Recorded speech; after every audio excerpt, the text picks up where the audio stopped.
ya sebelum mulai. Barisan Advokat Jawara Sriwijaya mendeklarasikan komitmen untuk Pilkada Damai mendukung Polda Sumsel menciptakan Sumsel Zero Konflik selama pemilihan kepala daerah mendatang pada Rabu 28 Agustus 2024.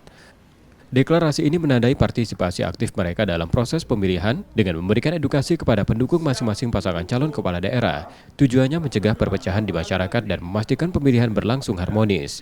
Ketua Umum DPP Barisan Advokat Jawara Sriwijaya menyatakan, pemilihan kepala daerah bukan ajang pertarungan, melainkan kesempatan untuk memilih pemimpin yang dapat membawa kedamaian dan kemajuan.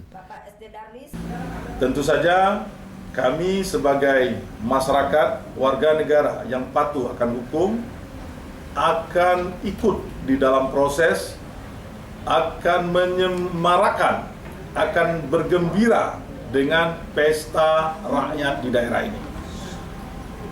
Tapi kami juga sebagai warga negara, masyarakat yang ikut di dalam pemilihan kepala daerah nanti, tentu saja ikut berkontribusi menjaga keamanan, ketertiban sebagai perkumpulan, sebagai organisasi masyarakat yang tumbuh di masyarakat.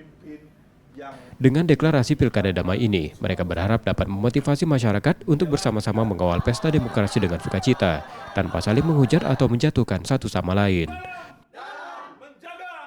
Yudi Kiswanto, Kompas TV, Palembang, Sumatera Selatan.